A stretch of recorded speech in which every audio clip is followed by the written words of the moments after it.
திரு ராகுல் அவர்கள் தொடர்ந்து இந்திய நாட்டினுடைய தேர்தல் ஆணையத்தை இழிவுபடுத்தி சந்தேகத்திற்கு இடமான ஒரு ஆணையமாக பேர்ல ஓட்டு போடுறது தப்பு தப்புதானே நடந்திருக்குன்ற அதெல்லாம் நீக்கிறது தான் இன்னைக்கு தேர்தல் ஆணையம் அந்த வாக்காளர் பட்டியலை சரி பண்ணிட்டு. அப்ப நடந்த எலெக்ஷன்ல நடந்திருக்குமா இல்லையா? பாஜகவும் செய்யுங்க, ஆனா திருட்டுத்தனம் பண்ண முடியாது. நீங்க வந்துங்க இந்த திருட்டுத்தனம் பண்ண முடியாத ஒரு சூழலை, ஒரு சிஸ்டத்தை சரி பண்ணக்கூடிய விஷயத்தை தான் வந்து இப்ப ராகுல் காந்தி கண்டுபிடிச்சிருக்கேன் அப்படின்னு கண்டுபிடிக்கலீங்க. அவர் என்ன கண்டுபிடிச்சிருக்காரு? கொரோனா மேனேஜ்மெண்ட் இல்ல, அதுக்கான அந்த தடுப்பூசி நம்மளே கண்டுபிடிச்சோம். 1000 கிலோமீட்டர் நடந்தே போய் செத்தாங்களே, அதெல்லாம் மறந்துட்டீங்களா? எப்படி சார் இதெல்லாம் பேச முடியுது?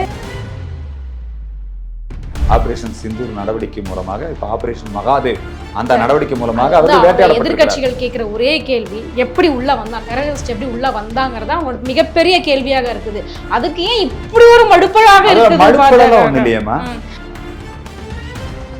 அதிமுகவுல வந்து இப்ப ஒவ்வொருத்தரா வந்துட்டு விலகி வந்துட்டு திமுக வந்து இணைய ஆரம்பிச்சிட்டாங்க. காரணம் என்னன்னு கேட்டா, பாஜக வந்து இப்ப நடக்கிற திமுக ஆட்சியே இருக்கு இல்லீங்களா, பாஜக அது வந்து அதிமுக காரங்களுடைய ஆட்சி.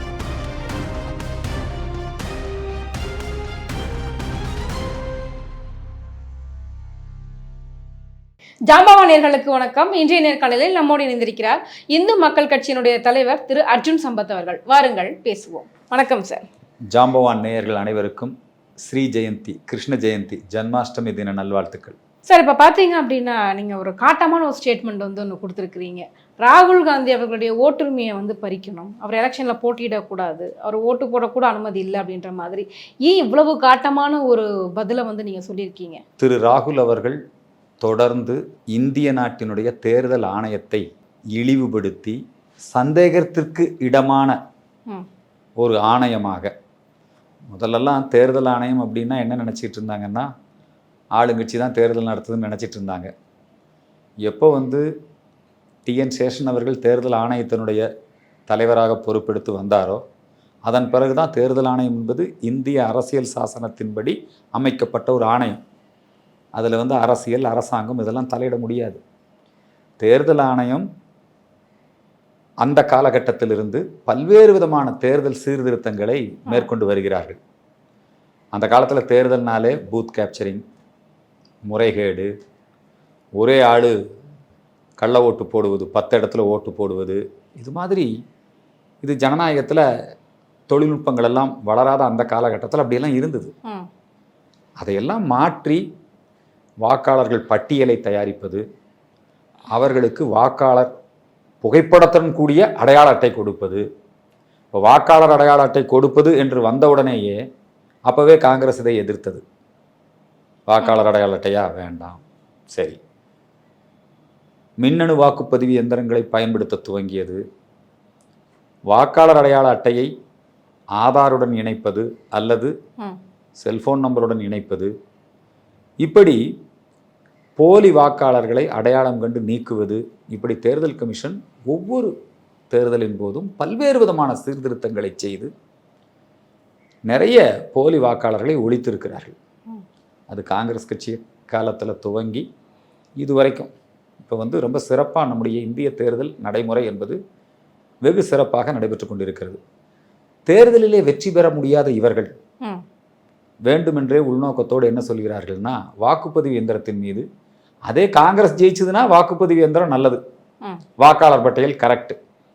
கடந்த தேர்தலில் ராகுல் குற்றச்சாட்டின்படி வாக்கு திருட்டு நடந்துருச்சுன்னு எங்கே சொல்கிறாரு? மகாராஷ்டிராவில் சொல்கிறாரு. அதே தேர்தல் ஆணையம் இங்கேயும் தேர்தல் நடந்துச்சு. தமிழ்நாட்டில் 40க்கு 40 ஜெயிச்சாங்க. அப்போ இங்கே என்ன?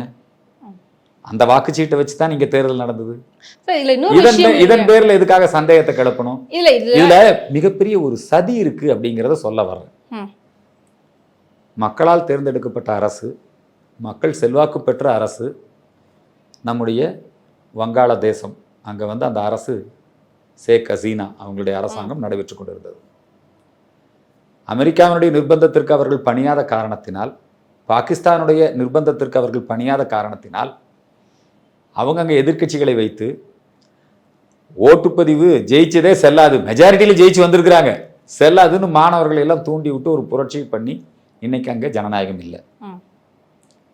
நேரடியாக மக்களை சந்தித்து அந்த நாட்டை ஒரு நல்லரசாக வல்லரசாக நடத்தி கொண்டு வருகின்ற அந்த ஆட்சிகளை கவிழ்ப்பது. இதே மாதிரி இலங்கையிலையும் பண்ணியிருக்கிறார்.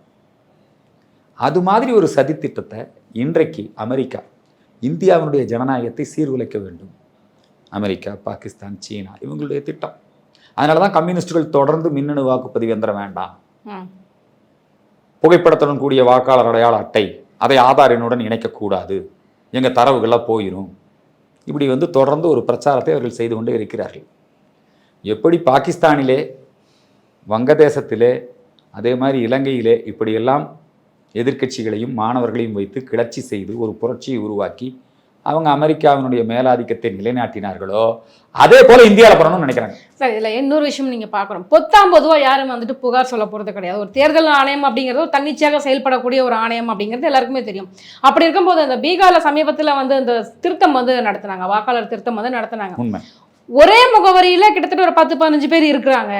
ஒரே ஒருத்தர் 2 இடத்துல ஓட்டு இருந்திருக்கு, ஒருத்தருக்கே 2 இடத்துல ஓட்டு இருந்திருக்கு, இருந்தவர்களுக்கு எல்லாமே கூட ஓட்டு உரிமை இருந்திருக்கு. இதெல்லாம் கண்டுபிடிச்சிருக்காங்க அப்படின்னும் போது அப்ப தேர்தல முறைகேடு நடந்திருக்கா இல்லையா? முறைகேடு அல்ல, இதெல்லாம் தவறு. இப்ப இங்க சார் இறந்தவங்க பேர்ல ஓட்டு போடுறது தப்பு தானே நடந்திருக்குன்ற அதெல்லாம் நீக்கிறதுக்கு தான் இன்னைக்கு தேர்தல் ஆணையம் அந்த வாக்காளர் பட்டியலை சரி பண்ணிட்டு இருக்கு. அப்ப நடந்த எலெக்ஷன்ல நடந்திருக்குமா இல்லையா? இந்தியாங்கிறது ஒரு மிகப்பெரிய ஜனநாயக நாடு. கோடான கோடி வாக்காளர்கள். அமெரிக்காவுடைய மக்கள் தொகைங்க நம்ம நாட்டில் ஓட்டு போடுறவங்களுடைய எண்ணிக்கை 40 கோடி வாக்காளர்கள் இருக்காங்க. இங்க இந்த பட்டியல் தயார் பண்ணும்போது சில நேரத்தில் புகைப்படம் மாறும், சில நேரத்தில் ஒரே முகவரியில் 2-3 பேர் இருக்கலாம். இதையெல்லாம் சரி பண்றதுக்கு தான் அந்த வாக்காளர் அடையாள அட்டை எண், வாக்கு எண், இதை ஆதார் எண்ணோடு இணைப்பது, அதை தொலைபேசி எண்ணோடு இணைப்பது, இப்படியெல்லாம் இணைக்கும் போது என்ன ஆகுன்னா போலிகள் ஒழிஞ்சு போயிடும். அப்படி ஒழிக்கப்பட்ட போலி தான் இப்போ அவர் பீகார் அவர் லல்லு பிரசாத் யாதவ் மகன் இருக்கார் இல்லைங்களா, அவர் 2 இடத்துல ஓட்டு வச்சிருக்காரு. அப்போ அவர் வாக்குச்சீட்டில் ஒரு இடத்துல நீக்கணுமா இல்லையா? இல்லைங்களா? இப்போ அனுராக் தாகூர் மட்டுமல்ல, நானும் ஒரு பெரிய குற்றச்சாட்டை வைத்திருக்கிறேன். கோவை நாடாளுமன்ற தொகுதியிலே கடந்த தேர்தலிலே அண்ணாமலை அவர்களை தோற்கடிப்பதற்காக வாக்குச்சீட்டிலே முறைகேடு செய்தது திமுக அரசு. என்ன பண்ணாங்கன்னா, பிஜேபி ஓட்டு போடுறவங்களுடைய ஓட்டு, அண்ணாமலைக்கு வாக்களிப்புடைய ஓட்டெல்லாம் இல்லாம பார்த்துக்கிட்டாங்க. ஏறத்தாழ 30,000-40,000 ஓட்டுக்கள் அண்ணாமலைக்கு ஓட்டு போட வந்தவங்க கையில வாக்காளர் அடையாள அட்டை இருக்குது, ஆனா பட்டியல பேர் இல்லைங்க, அல்லது பட்டியல பேர் இருக்குது ஆனா வாக்கு செலுத்த அனுமதிக்கலைங்களே, எங்க ஓட்டை திருடிட்டு போயிடுச்சு. திமுக இப்ப ஒரு நிகழ்ச்சி நடத்துகிறது. என்ன நிகழ்ச்சி? ஓரணியில் தமிழகம் இல்லைங்களா? அந்த ஓரணியில் அப்படிங்கிற அந்த போர்வையில வீடு விட போறாங்க. வாக்குச்சீட்டை பார்க்குறாங்க, ஆதார் எண் பார்க்குறாங்க.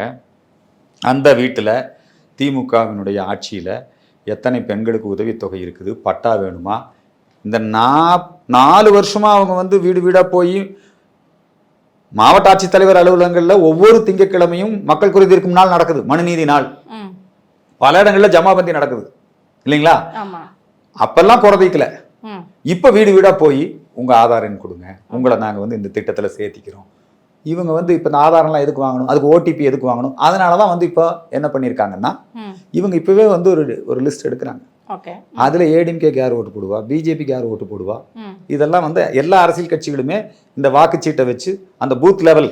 இது பாஜக செய்யவே செய்யாது. பாஜகவும் செய்யுங்க, ஆனா திருட்டுத்தனம் பண்ண முடியாது. நீங்க இந்த திருட்டுத்தனம் பண்ண முடியாத ஒரு சூழலை, ஒரு சிஸ்டத்தை சரி பண்ணக்கூடிய விஷயத்தை கண்டுபிடிக்கலீங்க. அவர் என்ன கண்டுபிடிச்சிருக்காரு? தேர்தல் ஆணையம் ஒரு அளவுக்கு தான் பொறுமை காக்கும். நீண்ட காலமா தேர்தல் ஆணையம் சேலஞ்ச் பண்ணிட்டு இருக்கு. இந்த மின்னணு வாக்குப்பதிவு எந்திரத்துல இதை நீங்க ஹேக் பண்ண முடியும்னு யாராவது நிரூபிச்சீங்கன்னா நாங்க உங்களுக்கு பரிசறிவிக்கிறோம், நிரூபிங்கன்னு எல்லா அரசியல் கட்சிக்கும் வேண்டுகோள் வச்சிருக்காங்க. இது வரைக்கும் யாரு போய் மின்னணு வாக்குப்பதிவு எந்திரத்தை ஹேக் பண்ண முடியும்னு அந்த சவால்ல ஜெயிக்க முடியல. சரி, அதாவது மனுஷன் கண்டுபிடித்த மனிதனுடைய படைப்புல எல்லாத்தையுமே ஹேக் பண்ணலாம். எலன் மஸ்கே சொல்லிருக்காரு, அத ஓட்டு மிஷினை ஹேக் பண்ணலாம் அப்படின்னு அவரே ஒரு ஸ்டேட்மெண்ட் கொடுத்திருக்காரு. தவறு அதெல்லாம். அவங்க அமெரிக்காவுல இன்னும் வாக்குச்சீட்டு தான் வச்சிருக்கான். பல முறைகேடு இருக்கு.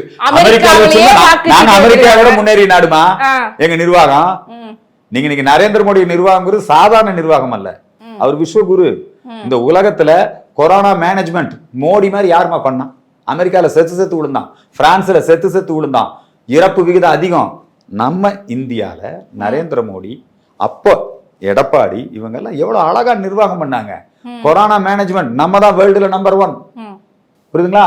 கொரோனா மேனேஜ்மெண்ட் இல்ல, அதுக்கான அந்த தடுப்பூசி நம்மளே கண்டுபிடிச்சோம். 1000 கிலோமீட்டர் நடந்தே போய் செத்தாங்களே, அதெல்லாம் மறந்துட்டீங்களா? எப்படி சார் இதெல்லாம் பேச முடியுது? எப்படி என்னமா இறப்பு வீதம் அமெரிக்கால எவ்வளவு, பிரான்ஸ்ல எவ்வளவு, லண்டன்ல எவ்வளவு, இந்தியால எவ்வளவு? நாங்க இறப்பு வீதத்தை குறைச்சது மட்டுமல்ல, கொரோனா நோயை விரட்டி அடிச்சோம் உலகத்துல இருந்து. நடந்தே போய் செத்தாங்க தமிழ்நாட்டுல இருந்து. இந்த மாதிரி எந்த அளவுக்கு வந்துட்டு உங்களுடைய அந்த ஆங்காங்கு நடக்கக்கூடிய ஒரு தவறுகளை ஒரு பெரிய புகைப்படத்துடன் கூடிய வாக்காளர் அட்டை, வாக்காளர் பட்டியல் இப்ப டிஜிட்டலைஸ் இருக்குது. கேட்டா சிடி கொடுக்குறாங்க. அதுல திருத்தம், நீக்கம், சேர்த்தல், இதுக்கெல்லாம் ஒவ்வொரு முறையும் தேர்தல் ஆணையம் அந்த விழிப்புணர்வை ஏற்படுத்துகிறது. நீங்க எதிர்க்கட்சி தலைவரா இருக்கிறீங்க ஐயா ராகுல், இல்லைங்களா? நீங்க உங்களுக்கும் உங்க கட்சி தேசிய கட்சி, இந்த நாட்டை ஆண்ட கட்சி, உங்களுக்கும் வாக்காளர் பட்டியல் கொடுத்துருக்காங்க. உங்களுக்கு பூத் லெவல்ல உங்களுடைய ஏஜென்ட்ஸ் இருக்கிறாங்க.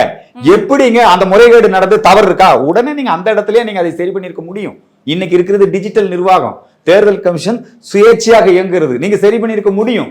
ஆனா வேண்டுமென்றே இந்த குற்றச்சாட்டை முன்வைத்து தேர்தல் கமிஷன், இந்திய ஜனநாயகம், இதனுடைய நடைமுறைகளை அவமானப்படுத்த வேண்டும், சீர்குலைக்க வேண்டும்ங்கிற ஒரு நோக்கத்துல இன்னைக்கு அவதூறு பண்ணிட்டு இருக்காரு. பீகார்ல ஜெயிக்கவே முடியாதுமா, அது முடிவு பண்ணிட்டாரு.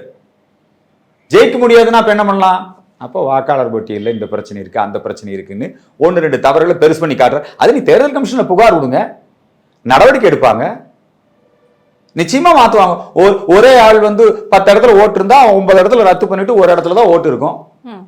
அல்லது ஒரு வீட்லயே 124 வயசு இப்ப டிஷர்ட் போட்டு என்னங்க அந்த அம்மா படத்தை போட்டு போனாங்க 124 வயசுன்னு சொல்லி, அதை நீங்க சரி பண்ணிருக்க முடியும்.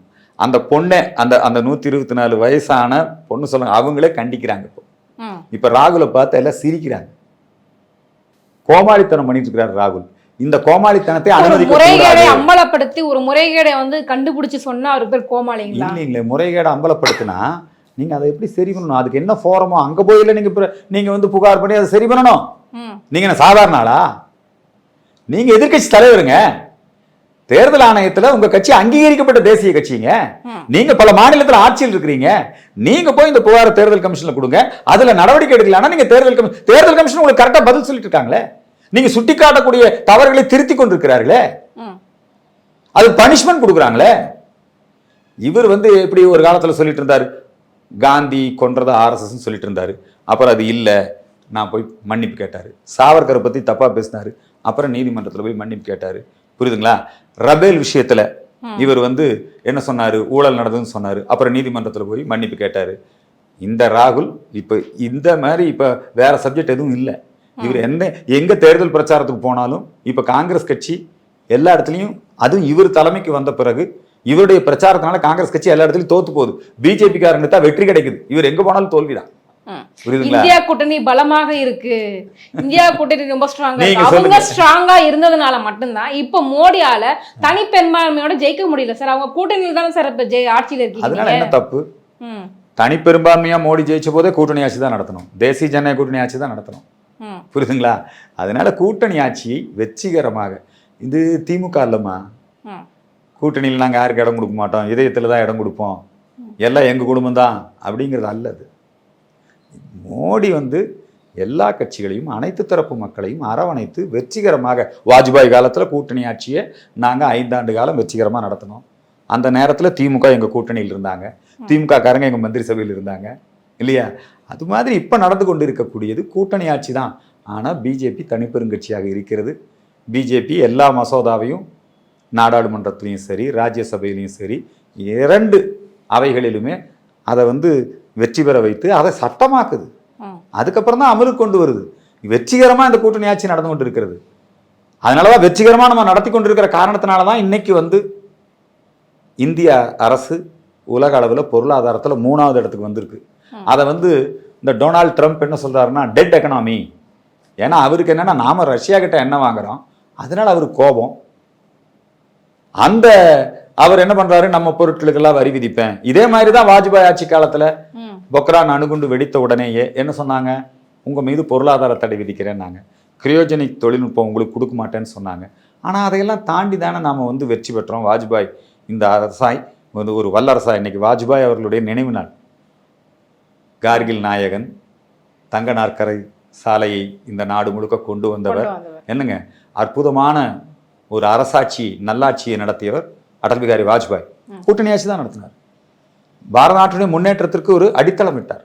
இன்னைக்கு நரேந்திர மோடி அவர் 3 முறை, முதல்ல நரேந்திர மோடி அரசாங்கம் அமைக்கப்பட்டது, அதுக்கப்புறம் 2.0, அதுக்கப்புறம் இப்போ 3வது முறையாக பிரதமராக இருந்து இன்றைக்கு கோட்டையிலே கொடியேற்றி இப்போ இந்திய பொருளாதாரம் நம்முடைய தேசம் 3வது இடத்துக்கு வந்திருக்கு உலகத்தில். இன்னும் கொஞ்ச நாளில் அமெரிக்காவை நம்ம மிஞ்ச போகிறோம். அதனால அமெரிக்காக்காரன் பொறாமையில் என்ன பண்ணுறான்னா இது டெட் எக்கனாமிங்கிறான். அவன் என்ன டெட் எக்கனாமின்னு பேசுறானோ அதே விஷயத்தை தான் இன்னைக்கு ராகுல் டெட் எக்கனாமின்னு பேசுறாரு. ஸோ அமெரிக்காவின் கைப்பாவையாக, சீனாவின் கைப்பாவையாக இங்க வந்து ஒரு பொய்யான அவதூறை பரப்பி கொண்டே இருக்கிறார். ஆகவே அவருடைய வாக்குரிமையை பறிக்க வேண்டும். ஏற்கனவே சோனியா, இவங்க குடும்பமே எப்படி, சோனியா அவர்கள் நம்முடைய ராஜீவ் பிரதமருடைய மனைவி, பிரதமர் இல்லத்தில் இந்திரா காந்தி மருமகள் இல்லத்தில் இருந்தபோது, இத்தாலி குடிமகளாக இருந்த போதே ஓட்டை நம்ம நாட்டினுடைய ஓட்டுரிமை பெற்றிருந்தாங்க, சட்டவிரோதமா ஓட்டுரிமை வச்சிருந்தாங்க. புரியுதுங்களா? அதே மாதிரி இந்திரா காந்தி இந்த ஓட்டு ஜனநாயகத்தையே அவங்க வந்து டிஸ்மிஸ் பண்ணி விசாவை கொண்டு வந்தாங்க. ஓட்டு உரிமை வச்சிருந்தாங்க சோனியா காந்தி. அப்படின்னா பாஜக எதுவும் அப்ப போராட்டம் பண்ணமே. ஏன் வந்து ஐயா அப்துல் கலாம் அவர்கள் இவங்க வந்து சோனியா காந்தி பிரதமராக போறேன்னு சொன்ன உடனேயே ஐயா அப்துல் கலாம் அவர்கள் முடியாதுன்ட்டாங்களே. இரட்டை குடியுரிமை பிரச்சனை தானே. அதனால தானே சீச்சி இந்த பழம் புளிக்கும்னு சொல்லி போட்டு இன்னொருத்தர் பிரதமராக்குனாங்க. நான் தான் ஏதோ அது கருணாநிதி வேற அதுக்கு வந்து சொக்கத்தங்கம் சோனியா தியாகிங்கிற மாதிரி ஒரு தோற்றத்தை ஏற்படுத்தினாங்க. காங்கிரஸ் தான் வாக்குகளை திருடியது, திமுக தான் வாக்குகளை திருடியது. என்னங்க, அதனால ராகுல் இப்படி செய்து கொண்டே இருக்கிறார். அவர் சீனாவுக்கு ஆதரவாக இருக்கிறார். பல நேரங்களிலே அது வெளிப்படுத்தப்பட்டிருக்கிறது. ஆபரேஷன் சிந்தூர் விஷயத்துல நீங்க இந்தியா ஒரு மகத்தான வெற்றியை பெற்றிருக்கிறது. இந்திய ராணுவம் ஒரு மகத்தான வெற்றியை பெற்றிருக்கிறது. பாகிஸ்தானுக்கு பாடம் போட்டு இருக்கிறது. நம்ம பாகிஸ்தான் என்ன எதிரி நாடு என்ன பேசுதோ அதை இவர் பேசிட்டு இருக்கிறார். அது பெஹல்காம் அவர் கேட்கிற ஒரே கேள்வி என்னன்னா, சிந்தூருக்கு முன்னாடி அந்த பெஹல்காம்குள்ள எப்படி உள்ள வந்தாங்க தீவிரவாதிகள்? அது எப்படி வந்தாங்க உள்ள தீவிரவாதி? 26 பேரை சுட்டு கொண்டிருக்காங்க அப்படின்னா அங்க பாதுகாப்பு குறைபாடுகள் இருக்குன்னு தானே அர்த்தம். அதை மூடி மறைக்கிறாங்க பாஜக. மறைக்கலையே. அந்த உள்ள ஊடுருவாங்க இல்லைங்களா, அந்த ஊடுருவிய 4 பேருமே பாகிஸ்தானை சார்ந்தவர்கள். அவர்களை நம்முடைய ஆபரேஷன் சிந்தூர் நடவடிக்கை மூலமாக, இப்ப ஆபரேஷன் மகாதேவ் அந்த நடவடிக்கை மூலமாக அவர்கள் வேட்டையாடப்பட்டார்கள். எதிர்க்கட்சிகள் கேட்கிற ஒரே கேள்வி, எப்படி உள்ள வந்தான், டெரரிஸ்ட் எப்படி உள்ள வந்தாங்கிறதா அவங்களோட மிகப்பெரிய கேள்வியாக இருக்குது. அதுக்கு ஏன் இப்படி ஒரு மடுப்பலாக இருக்குது? அப்ப அங்க ஏதோ பாதுகாப்பு குறைபாடுகள் இருந்திருக்கு, உள்ள வந்துட்டாங்கல்ல. அவங்க உள்ள வராம எல்லை பாதுகாப்பு படை மேல இவங்க வந்து வேண்டுமென்றே சந்தேகத்தை கிளப்புகிறார்கள். அது மட்டும் அல்ல, நம்முடைய சீனா வந்து நம்ம நாட்டினுடைய இத்தனை கிலோமீட்டரை ஆக்கிரமிச்சிருக்குது. இவங்க சீனாவில் இருக்கக்கூடிய ஒரு பத்திரிகையாளர் அங்க போய் அவங்க விருந்துல கலந்துக்கிறார் ராகுல். இவருடைய வெளிநாட்டு பயணங்கள்லாம் பார்த்தீங்கன்னா இவர் எங்க போறாரு வர்றாருங்கிறதே மர்மமாக தான் இருக்கு. இவர் சந்திக்கக்கூடிய ஆட்கள் எல்லாமே இந்தியாவை துண்டு துண்டாக உடைப்போம், இந்தியாவுக்குள் நாங்கள் வந்து புரட்சியை உருவாக்குவோம், இந்த மாதிரி ஆளுகளை தான் இவர் போய் சந்திக்கிறாரு, பேசுறாரு. நம்ம சீனா கூட வர்த்தகமே பண்றது இல்லையா? வர்த்தகம் பண்றது வேற. நாம் ஒன்றும் சீனாவுடைய மக்களுக்கு எதிரானவர்களோ பாகிஸ்தான் மக்களுக்கு எதிரானவர்களோ அல்ல, புரியுதுங்களா? ஆனால் நமது நாட்டிற்குள்ளாக அவர்கள் இங்க வந்து ஒரு பயங்கரவாதத்தை நிகழ்த்துகிறார்கள், இந்தியாவை அழிக்க நினைக்கிறார்கள், சர்வதேச அந்த விஷயங்களில் நம்முடைய பொருளாதாரத்தை பலவீனமடைய செய்கிறார்கள். இன்னைக்கு சீன தயாரிப்புகள், சீன பொருட்கள், இப்போ அமெரிக்காக்காரன் வந்து நமக்கு வந்து எவ்வளவு வரி விதிக்கிறாங்களா? 50% வரி விதிக்கிறேன், நீ அங்க வாங்கக்கூடாது. நம்ம நாட்டு கொள்கை யார் முடிவு எடுக்க முடியும்? மிக தெளிவாக மோடி சொல்லி இருக்கிறார், டொனால்ட் ட்ரம்ப்புக்கும் இந்த ஆபரேஷன் சிந்தூர் நடவடிக்கைக்கும் எந்த சம்மந்தமும் கிடையாது. அவர் சொல்லி எல்லாம் இங்க போற நிறுத்தல. இவர் என்னங்கிறாருன்னா, ஏன் டொனால்ட் ட்ரம்ப்பை எதிர்த்து நீங்க பேச மாட்டேங்கிறீங்க, ஏன் நீங்க வந்து அவர் வந்து நான் தான் போற நிறுத்தினேன்னு சொல்றாரு. பதில் சொல்ல வேண்டிய நேரத்துல, சொல்ல வேண்டிய இடத்துல மிக தெளிவாக தன்னுடைய பதிலை ஆணித்தரமாக தன்னுடைய செயல்பாட்டின் மூலமாக இன்றைக்கு இந்தியா சொல்லி இருக்கிறது. பிரதமர் பாடம் புகட்டி இருக்கிறார். ஆத்ம நிர்பர் பாரத். நாம் அமெரிக்காவை சார்ந்த நம்முடைய பொருளாதாரம் அல்ல, சீனாவை சார்ந்த நம்முடைய பொருளாதாரம் அல்ல, நாம் நம்முடைய சொந்த காலில் நிற்கக்கூடிய பொருளாதாரமாக நாம் இருக்கிறோம். நம்முடைய தொழில்நுட்பங்களை வளர்த்து கொண்டிருக்கிறோம். இந்த ஆபரேஷன் சிந்தூர் யுத்தத்துல நாம் நம்முடைய நாட்டிலே தயாரிக்கப்பட்ட தளவாடங்கள், ஆயுதங்கள் பாகிஸ்தானுக்கு யார் கொடுத்தா? துருக்கி கொடுத்தாங்க, சீனா கொடுத்தாங்க, அதெல்லாம் பயனில்லாம போயிருச்சு. இன்னைக்கும் பாருங்க, அமெரிக்கா வந்து பாகிஸ்தானுடைய தளபதியை கூப்பிட்டு விருந்து வைக்குது. அவன் அங்க இருந்துகிட்டு கண்டதெல்லாம் பேசிக்கிட்டே இருக்கிறான். ஆமா. அதனால அவங்க பேசுற மாதிரி ராகுல் ஒரு எதிர்க்கட்சி தலைவர், நீங்க அப்படி பேசக்கூடாது. நல்லா தெரிஞ்சுக்கங்க, எதிர்க்கட்சி தலைவராக வாஜ்பாய் இருந்தார், பிரதமராக நரசிம்மராவ் இருந்தார். அப்ப காஷ்மீர் விஷயமாக பேசுவதற்கு ஐநா சபைக்கு யார் அனுப்புனாரு? வாஜ்பாய் அனுப்பி வச்சார். வாஜ்பாய் போய் அவர் ரொம்ப அற்புதமா பேசிட்டு வந்தாரு. அன்னைக்கு இந்திய அரசாங்கத்துடைய நிலைப்பாட்டை ஐநா சபையிலே மிக தெளிவாக எடுத்துரைத்தார். அதே மாதிரி தான் பங்களாதேஷ் யுத்தம் நடந்தது. அந்த யுத்தத்தின் போது இந்திரா காந்தியை பாரதிய ஜனதா கட்சி, அப்ப ஜனசங்கம் ஆதரித்தது, வாஜ்பாய் ஆதரிச்சார். அது வந்து வேணும்னே வந்து இவர் ஒரு பொறுப்பற்ற ஒரு ஆளா இன்னைக்கு வந்து ராகுல் செயல்பட்டு கொண்டிருக்கிறார். பொறுப்பற்ற ஆளுன்னு சொல்ல முடியாது. அதற்கான ஆதாரங்களை வந்து முன்வச்சுதான் வந்துட்டு அந்த ஆதாரங்கள் டூப்ளிகேட் அப்படிங்கிறது இன்னைக்கு தேர்தல் கமிஷனுடைய விசாரணையில அம்பலப்பட்டு போச்சு. எல்லாமே டூப்ளிகேட், எதுவுமே ஒரு சில குறைகள் இருக்கிறது, அதை அவங்க சரி பண்றாங்க. நீங்க அதை விட்டுட்டு இந்தியாவே தப்பு, தேர்தலே தப்புன்னா என்ன அர்த்தம்? அதே தேதியில நடந்த அந்த தேர்தல், இப்ப தமிழ்நாட்டில் நடந்த தேர்தலே தப்பா? அதை மட்டும் நீங்க எப்படி ஒத்துக்கிறீங்க, ஆதரிக்கிறீங்க? நீங்க ஜெயிச்சா தேர்தல் சரி, தேர்தல் ஆணையம் சரி, இல்லைன்னா நீங்க வந்து என்னமோ சொல்லுவாங்க இல்லைங்க, ஆட தெரியாதவங்க மேடகோணன்னு சொல்ற மாதிரி ராகுலுடைய பேச்சு இருக்கிறது. இது சமூகத்திலே வேறு விதமான தீய விளைவுகளை ஏற்படுத்துகிறது. அந்த தீய விளைவுகள் தடுக்கப்பட வேண்டும். மக்களுக்கு கொஞ்சம் விழிப்புணர்வு கூட ஏற்படலாம் இதன் மூலமா, இல்லையா? நிச்சயமா மக்கள் இந்த ராகுல் பேசக்கூடிய பொய்களை, சொல்லக்கூடிய குற்றச்சாட்டுகளை பார்த்து சிரிக்கிறார்கள். இதன் மீது நடவடிக்கை எடுக்க வேண்டும் என்று விரும்புகிறார்கள்.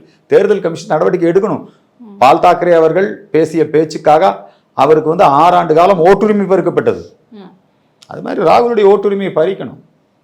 இது ரொம்ப தவறு. இந்த தமிழ்நாட்டுல பாத்தீங்க அப்படின்னா அதிமுக அண்ட் பாஜகவோட கூட்டணி, இது வலுவான கூட்டணி அப்படின்னு நினைக்கிறீங்களா சார்? மிக மிக வலிமையான கூட்டணி, வெல்லும் கூட்டணியாக இருக்கிறது, ஒரு இயல்பான கூட்டணியாக இருக்கிறது, ஒன்றுக்கொன்று பலம் சேர்க்கின்ற கூட்டணியாக இருக்கு. ஏன்னா அதிமுகவில் வந்து இப்போ ஒவ்வொருத்தரா வந்துட்டு விலகி வந்துட்டு திமுக வந்து இணைய ஆரம்பிச்சிட்டாங்க. காரணம் என்னன்னு கேட்டா பாஜக வந்து இப்ப நடக்கிற திமுக ஆட்சியே இருக்கு இல்லீங்களா,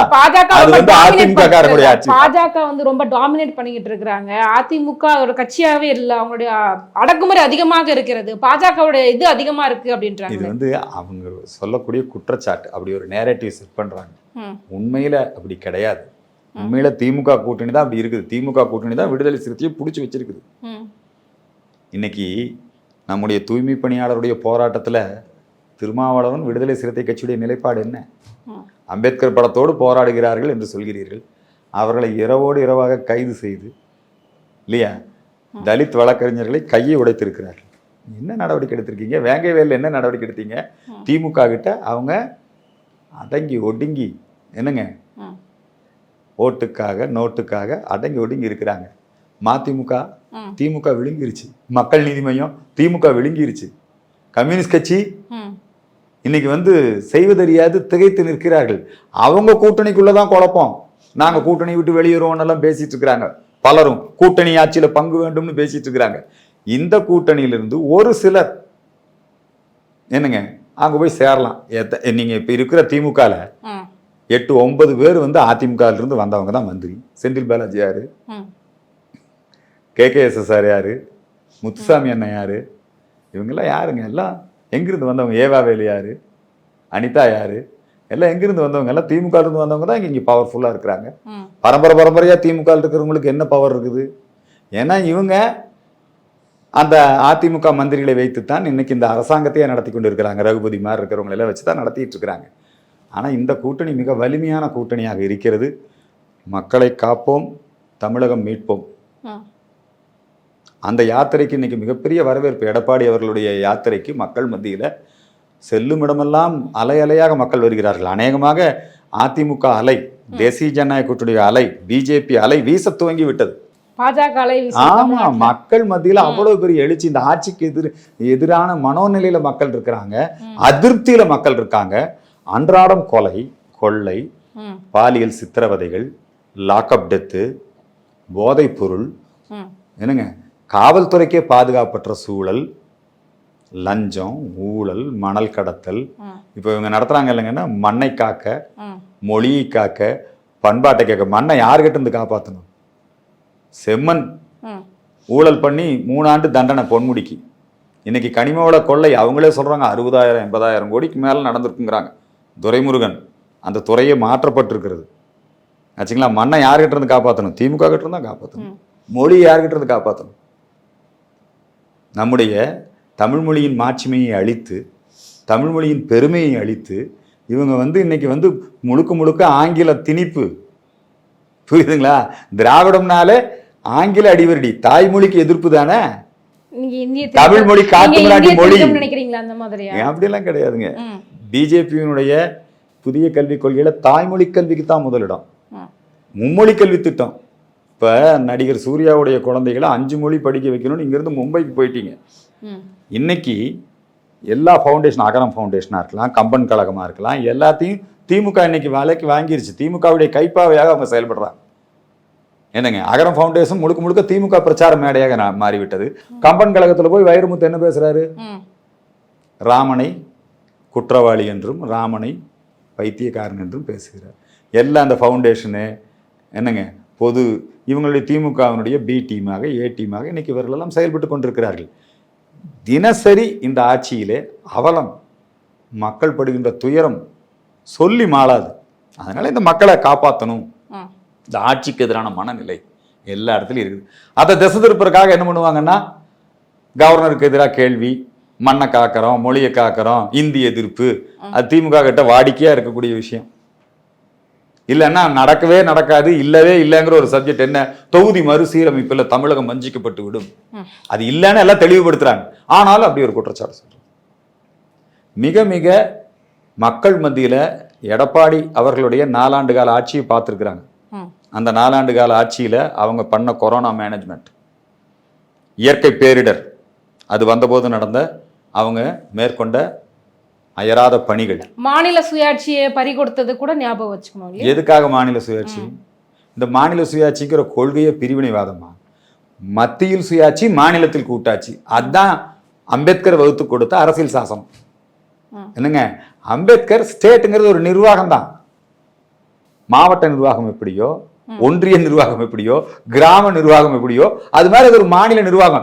இந்தியால அரசு அப்படிங்கிறது இந்தியன் கவர்மெண்ட் தான். மாநிலங்களுக்கு கொடுக்கக்கூடிய முக்கியமான ஒரு இதெல்லாமே கூட கொடுக்க மாட்டேங்கிறீங்க. உரிமைகள் வந்து எல்லாமே இந்தியால எல்லாத்துக்கும் எல்லா இடத்துலயும் எல்லா உரிமையும் இருக்குது. எல்லாத்துக்குமே வந்துட்டு மத்திய அரசுடைய பதில் எதிர்பார்த்துக்கிட்டு அப்படி எல்லாம் கிடையாதுமா. அந்த மாதிரிலாம் இல்ல. எல்லா மாநிலங்கள்லயும் ரொம்ப மத்திய அரசாங்கத்தோடு நீங்க கேக்குற நிதி கூட, ஜிஎஸ்டியோட நிதி கூட கிடைக்கல.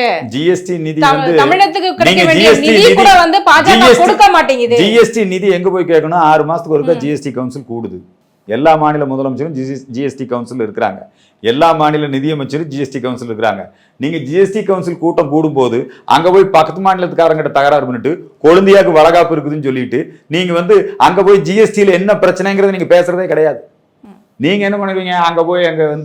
அங்க போய் உங்க அரசியல உங்க வேலையை பார்த்து அங்க போறதுக்கு எனக்கு நல்ல பிளைட் இல்ல.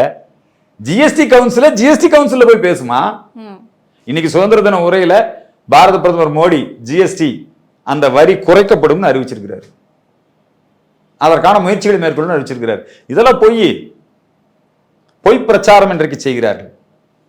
நீங்க தமிழகத்திற்கு விவசாயிகளுக்காக ஒதுக்கப்படக்கூடிய நிதி, தமிழகத்திலே நம்முடைய பட்டியலின மக்கள் மேம்பாட்டுக்காக ஒதுக்கப்படக்கூடிய நிதி, புரியுதுங்களா? இந்த நிதி எல்லாம் முறையா செலவழிக்கப்படாம திரும்ப மத்திய அரசுக்கு போயிருச்சு. இவங்க நிர்வாகமே சரியில்லைமா. நீங்க இந்த மாநில சுயாட்சி பேச்சு அப்படிங்கிறதெல்லாம் அது பிரிவினைவாத பேச்சு. இவங்க வந்து இந்தியாவுக்கு எதிராக ஒரு வெறுப்பு உணர்வை தூண்டுவதற்காக இது இந்தியாவே ஒத்துக்கிறது இல்லையா, ஒன்றியம் பேசிட்டு இருக்கிறாங்க. அண்ணாதுரை பேசல ஒன்றியம்னு, புரியுதுங்களா? கருணாநிதி அவர்கள் பேசல ஒன்றியம்னு. திமுக ஆட்சிக்கு, ஸ்டாலின் ஆட்சிக்கு வருவதற்கு முன்பாக ஒன்றியம்னு பேசல. ஆட்சிக்கு வந்ததுக்கு அப்புறம் ஒன்றியம் அப்படின்னு பேசுவது. உங்க ஆட்சி யார் நடத்துறாங்க? அர்பன் நக்சல்களும் கிறிஸ்தவ மிஷனரிகளும். இந்த ஆட்சி யாருடைய ஆட்சியாக இருக்கிறது? குற்றவாளிகளை பாதுகாக்கக்கூடிய, பயங்கரவாதிகளை, பிரிவினைவாதிகளை ஊக்குவிக்கக்கூடிய அர்பன் நக்சல்களுடைய ஆட்சியாகத்தான் இந்த ஆட்சி இருக்குது. நரேந்திர மோடி அவர்களை கொலை செய்ய சதித்திட்டம் தீட்டிய ஸ்டேன்ஸ் பாதிரியாருக்கு நீங்க சிலை திறக்கிறீங்க. என்ன மோடி கொலை செய்ய போறீங்களா நீங்க? அல்லது மோடி கொலை செய்ய வேண்டும் என்கிற அந்த கருத்துருவை நீங்க ஆதரிக்க போறீங்களா? தமிழ்நாட்டில் என்ன பண்ணணும்னு நினைச்சிட்டு இருக்கீங்க? இந்துக்கள் முகத்துல குத்துங்கன்னு சொன்ன எஸ்ரா சர்க்குணத்துடைய பேர்ல வீதி, எஸ்ராசர் குணம் என்ன மத நல்லிணக்கத்துக்கு போராடினவரா? என்னங்க நடக்கக்கூடிய ஆட்சி முழுக்க முழுக்க மோசடி மதமாற்றத்திற்கு ஆதரவாக, அது மட்டுமல்ல தமிழர் அடையாளங்களை அளிக்கக்கூடிய திருப்பரங்குன்றம் மலை முருகனுக்கு சொந்தம். அதை சிக்கந்தர் மலைன்னு இன்னைக்கு போய் இந்து சமய அறநிலையத்துறை பெரிய பெல்ட் அடிக்குது. அது சிக்கந்தர் மலைன்னு போய் நீங்க அபிடவிட் தாக்கல் பண்றீங்க. இதெல்லாம் எந்த வகையில நியாயம்? பொன்முடி நீதிமன்றம் தானாக முன்வந்து அவர் மேல வழக்கு பதிவு பண்ணுச்சு. எதுக்காக? சைவ வைணவ திருநீரு திருநாமம் இதை பற்றி அவதூறு பேசிய, பெண்களை இழிவுபடுத்திய, அதனால கட்சி பதவியை பறிச்சாங்க அவர்கிட்ட இருந்து. இன்னைக்கு போய் அந்த புகார்கள் முடித்து வைக்கப்படுகிறது. யாரை காப்பாற்ற நினைக்கிறீங்க?